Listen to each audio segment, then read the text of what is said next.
Hello, my fellow autistics and my allistic allies.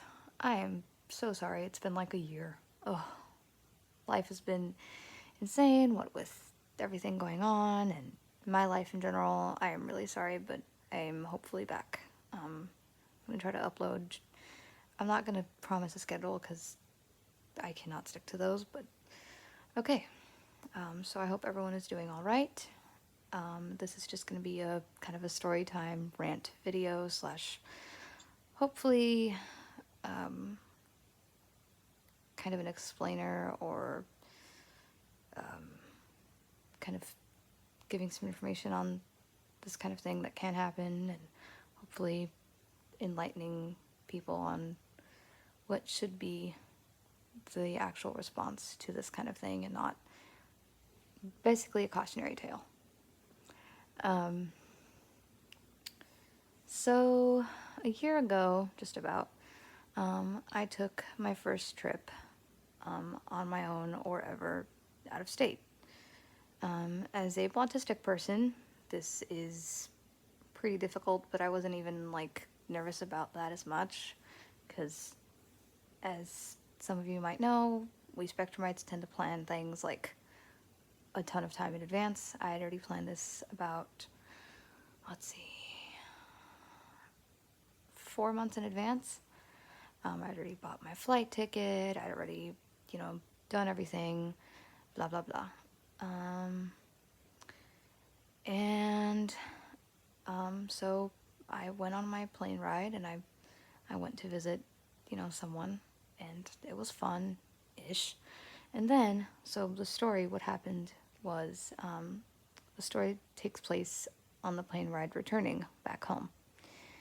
So I was on this plane ride, and there was a mom next to me with her kid, typical just commercial airplane ride, flight, whatever. People, with their kids, whatever, fine. She was being a little loud, and I, as politely as I could, because, social things and nice things and decent human being things. So I said, please, ma'am, can you ask your daughter to be a little bit quieter? I'm autistic. It hurts my ears. It's really bad. I've talked about sensory overload in another video, so if you want to know more about that, you can check it out. And I, was just as nice as I could be without, being a pushover. So, yeah, and I asked her, and she was like, yeah, sure, no problem. And I was like, thank you. And it was all right. They were, sitting there playing a game and playing together. The daughter was like 5, by the way, I forgot to mention. It makes more sense if I mention that. And I mentioned it, or I told her, and then I was just doing my own thing, whatever. I'm so spectrumy that I brought knitting on a plane because, of course, I mean, why? But it's STEMmy and it kept me busy, so whatever. So I was just sitting there doing my thing, and it's toward the end of the plane ride. We're making our descent, and I guess the little girl was scared or something. I don't know what happened, but she'd been a little loud, but it wasn't too bad. But at this point, she screamed like ear-piercing, just skull-shaking scream. I was like, oh, I need to not be here. That was the thought that immediately went through my head. I was like, I need to go. I need to hide in a hole or something. I need to just not be here. And obviously planes are one giant space. They don't have quiet rooms or anything like that. And so in true autistic fashion and in true inconvenient timing, I had a meltdown.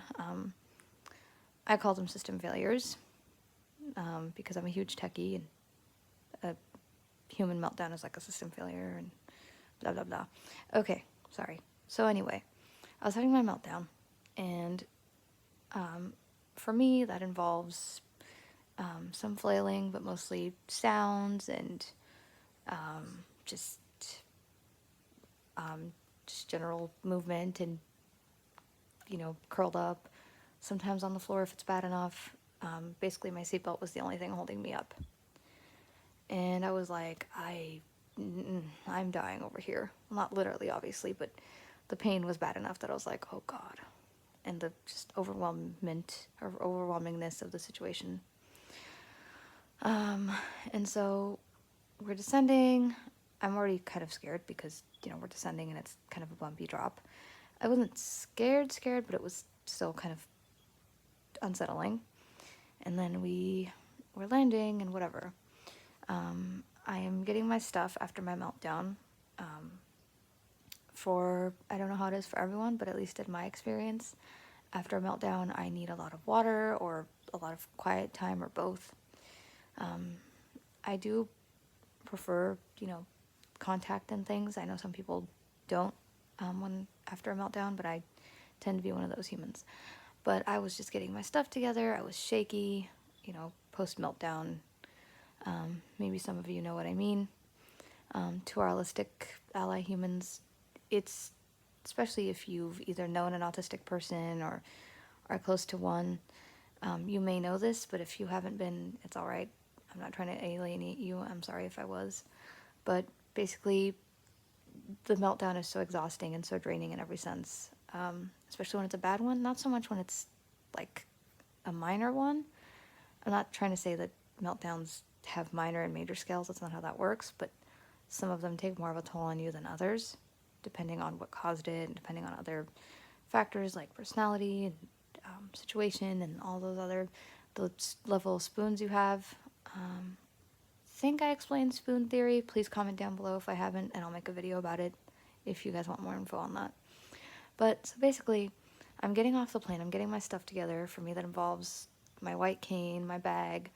I was that one person who shoved all my belongings into just 2 carry-ons because I'm a paranoid human. But I was getting my stuff together, and I'm getting off the plane. Now, this is the part I need you to pay attention to. I understand. I totally understand that the mom, as much as she may warn her daughter, at the end of the day, she can't control the kid's response. I get that. She's a little kid. I'm not going to fault her. That's just being a monster. But the mom's response just put the freaking cherry on the top of my very wonderfully bitter cake. I'm being sarcastic, if there are any Spectrumites watching, just in case it wasn't clear, because I know sometimes it's not. So I'm getting off the plane. I'm like making my way down, and by the way, as I'm getting up, I'm like swaying and I'm like kind of leaning back and like I'm still kind of off balance. And it wasn't funny at the time, but the poor flight attendant, I felt really bad. This poor flight attendant behind me was like, oh my God, is she gonna faint? Like, I felt really bad, because if I actually had fainted, that would have been a whole thing, and I feel really bad for, putting the poor person in that situation. I'm glad I didn't, and I just thank you to that concerned flight attendant. I don't remember your name, I'm sorry, but either way.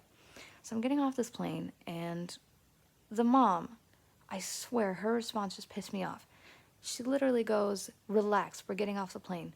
Not, are you okay? Not, I'm really sorry. I know she can't control it. I'm not going to blame her for that. But, dear, whatever the hell exists, why? Pray tell, why couldn't you just at least be like, are you okay? Because I'm not expecting her to, like, give me hugs and kisses and fix it. That's just not a thing. And it's kind of weird if it's someone I don't know. But you just... no. And so the point of this video is to say, please, if either you witness a Spectrumite having a meltdown or you accidentally cause one or something of that nature, I'm not expecting you to bend over backwards to, coo over us and make sure we're okay, but at least ask if we're okay. I know for some people it's common sense and they're kind enough to ask and concerned enough and whatever it may be, but oh my God, because that is not the response that you should. It's like accidentally shooting someone and then being like, oh my God, are you okay? Or being like, relax, I'm walking away. No, you don't just relax, I'm walking away. This person is in a lot of pain or danger or whatever the term may be in this case. So I'm not sure I'm not fatally wounded, but that was painful and terrifying, and especially after the long day I'd had dealing with, flight things and plane things. And it just made me angry because I don't expect her to, repair everything, but she could have at least been like, "Are you all right?" So the point of this video is, yeah, do your best if you can to at least make sure that, the person is all right. I'm not expecting, magic, but just be a concerned person, because I know we're probably not your main concern at that moment, but it goes a long way to at least kind of soothing the burn, if you will. I'm sorry if this video was a little mean or a little... I'm on the spectrum and I can be a little blunt. That is not an excuse, it's just an explanation. Comment down below if you have any comments, thoughts, similar experiences, things you'd like to see in a future video, whatever it may be. I'm alright with negative comments, just be honest. And yeah. So, again, I'm really sorry about my long absence. By the way, I forgot to mention in the beginning of the video, and I'm sorry, but if you see a difference in the video quality or capture or whatever, I'm recording on an iPad now, and it's a lot easier to use, so I'm gonna stick with this.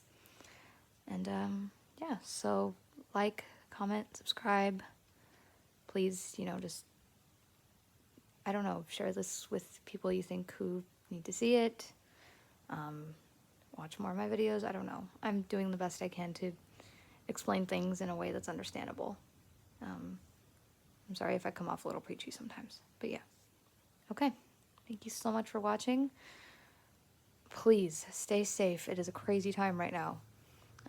If you are autistic or if you are autistic, go ahead and, check on your neurodivergent and or autistic, holistic friend people.